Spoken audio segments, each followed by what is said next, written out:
ਇੱਕੋ ਹੀ ਮੁੰਡਾ ਮੇਰੇ ਕੋਲੇ ਜੀ। ਅੱਜ 1.5 ਮਹੀਨਾ ਹੋ ਗਿਆ ਜੀ ਉਹਨੂੰ ਦਿੱਲੀ ਗਏ ਨੂੰ। ਦਰਕਾਰ ਇਹੋ ਜੀ ਸਰਕਾਰ ਨੂੰ।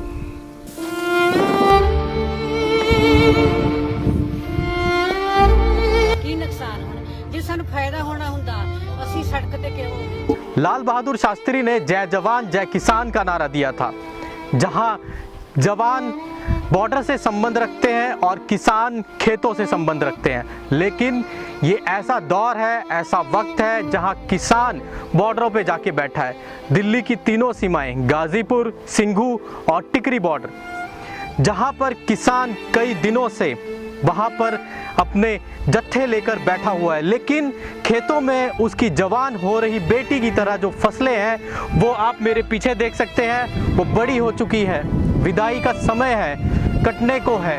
लेकिन फिर भी जवान जो है, हमारा किसान जवान बने बॉर्डरों पर बैठा हुआ है। ਜੇ ਸਾਨੂੰ ਫਾਇਦਾ ਹੋਣਾ ਹੁੰਦਾ ਅਸੀਂ ਸੜਕ ਤੇ ਕਿਉਂ ਆਉਂਦੇ। ਸਾਨੂੰ ਕਾਫਲੇ ਬੰਨ ਕੇ ਦਿੱਲੀ ਦੇ ਵਿੱਚ ਕਿਉਂ ਆਉਣਾ ਪੈਂਦਾ।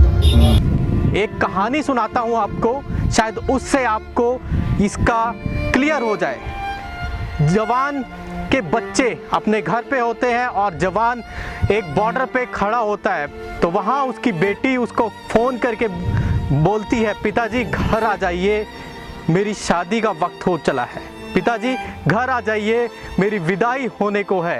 लेकिन वो उस वक्त बॉर्डर पे मशरूफ़ रहता है। उसी तरह किसान भी बॉर्डर पे डटा हुआ है अपनी मांगों को मंगवाने के लिए।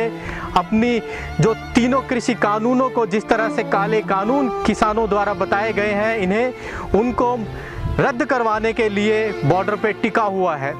भाई जी आ वेखो मेरी सारी फसल पक्की खड़ी है, मुंडा घरे है नहीं, मैं इनू वढाउण दे समर्थ है नहीं, कल्ला जना मैं की कर लूँगा, मेरे कोल होर कोई चारा नहीं, इनू अग लाउण तो सिवाय कोई चारा नहीं।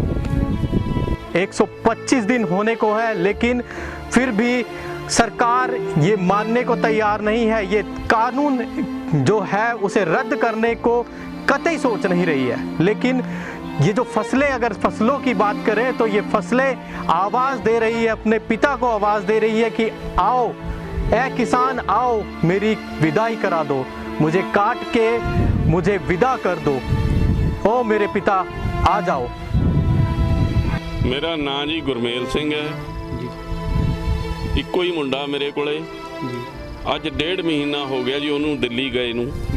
ਬਾਰਡਰ ਤੇ ਬੈਠਾ, ਜਦੋਂ ਵੀ ਫੋਨ ਕਰਦਾ ਪੁੱਤ ਫਸਲ ਆ ਗਈ ਹੈ, ਉਹ ਕਹਿੰਦਾ ਮੈਂ ਤਾਂ ਬਾਪੂ ਫਤਿਹ ਹੋਣ ਤੋਂ ਬਾਅਦ ਹੀ ਆਉਂਗਾ, ਹੁਣ ਫਸਲ ਨੂੰ ਬਾਅਦ ਵਿੱਚ ਹੀ ਦੇਖਾਂਗੇ। मैं ਇਹੋ ਜੀ ਆਪਣੇ ਜ਼ਮਾਨੇ ਦੇ ਵਿੱਚ ਮੇਰੀ 60 ਸਾਲ ਦੀ ਉਮਰ ਹੋ ਗਈ, ਇਹੋ ਜੀ ਮਾੜੀ ਸਰਕਾਰ, ਇਹੋ ਜਿਹਾ ਮਾੜਾ ਪ੍ਰਧਾਨ ਮੰਤਰੀ ਮੈਂ ਨਹੀਂ ਦੇਖਿਆ। ਅਸੀਂ ਪ੍ਰਧਾਨ ਮੰਤਰੀ ਆਪਣੀ ਬਾੜ ਬਣਾਉਂਦੇ, ਇਹਨੂੰ ਸਾਡੇ ਵਾਸਤੇ ਰੱਖਿਆ ਦਾ ਕੰਮ ਹੈ, ਇਹ ਤਾਂ ਸਾਨੂੰ ਖਾਣ ਵਾਲਾ ਪ੍ਰਧਾਨ ਮੰਤਰੀ ਹੈ। ਐਸਾ ਮਾੜਾ ਪ੍ਰਧਾਨ ਮੰਤਰੀ ਮੈਂ ਨਹੀਂ ਆਪਣੀ ਉਮਰ ਦੇ ਵਿੱਚ, ਸਾਰੀ ਉਮਰ ਦੇ ਵਿੱਚ ਵੇਖਿਆ। ਸਾਡੇ ਬਜ਼ੁਰਗ ਕਿਹਾ ਕਰਦੇ ਸੀ, ਉਹ ਇਹਨਾਂ ਲਾਲਿਆਂ ਦੀ ਸਰਕਾਰ ਨੂੰ ਨਾ ਨਹੀਂ ਹੁੰਦ ਲਿਓ ਕਦੇ, ਅਸੀਂ ਬਹੁਤ ਵੱਡੀ ਗਲਤੀ ਕੀਤੀ ਹੈ, ਇਹਨਾਂ ਨੂੰ ਨਹੀਂ ਹੁੰਦਗੇ। फसल पक्की खड़ी है, मुंडा घरे नहीं, मैं दस कला की करा।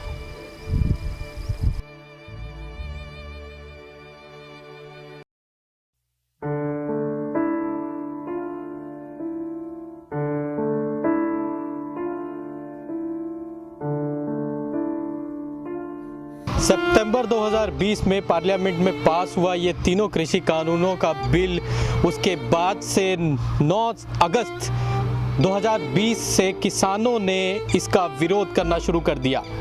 ये वो ऐतिहासिक समय था जब देश भर के सभी किसान इस बिल का विरोध कर रहे थे। लेकिन एक समय आया, नवंबर का टाइम था, नवंबर का महीना था। उस महीने में जो किसान थे वो दिल्ली की ओर कूच करना शुरू कर चुके थे। दिल्ली में सभी सीमाएं, गाजीपुर, टिकरी, सिंघू, पंजाब, राजस्थान, हरियाणा, उत्तर प्रदेश और कुछ ऐसे इलाके जहां से किसान इकट्ठे होकर दिल्ली की ओर कूच कर रहे थे। ये इतिहास रचा जा रहा था। रस्ते रस्ते कुछ किसानों ने इसमें शिद्दत भी दी।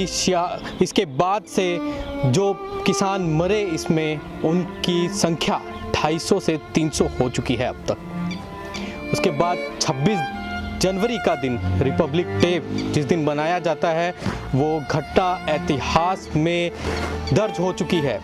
भारत के जब आने वाले समय में ये किताबें जो आने वाली पीढ़ी के लिए लिखी जाएंगी, उन किताबों में 26 जनवरी को हुई क्रांति भी याद रहेगी, जिस समय किसानों ने लाल किले पर एक झंडा फहराया था। इस झंडे की वजह से बहुत सा सियासी बवाल हुआ, बहुत से किसान जख्मी हुए। खबरों की माने तो खबरों में 300 से अधिक किसान जख्मी हुए थे और कई पुलिस वाले भी इसमें जख्मी हुए। लेकिन वो दिन था जिसका मैं खुद गवाह हूँ, जिस दिन किसानों का एक ट्रैक्टर मार्च दिल्ली में हर गली में घूमता दिखाई दे रहा था। उपद्रव के साथ साथ एक जोश भी था। एक तरफ किसान थे, एक तरफ उपद्रवी थे तथा एक तरफ पुलिस बल भी था। अब अगर बात करें ये इतिहास से अलग हटके, तो आज 125 दिन होने को हैं। किसान आज भी बॉर्डर पर मौजूद हैं। अपनी फसलों को छोड़, अपनी जवान होती फसलों को छोड़ आज भी वो वहाँ बैठे हैं, इस आस में कि ये जो काले कानून हैं जो किसानों द्वारा कहे गए हैं, क्या इन्हें सरकार वापस लेगी? क्या वो समय आएगा कि सरकार का दिल कभी पिघलेगा?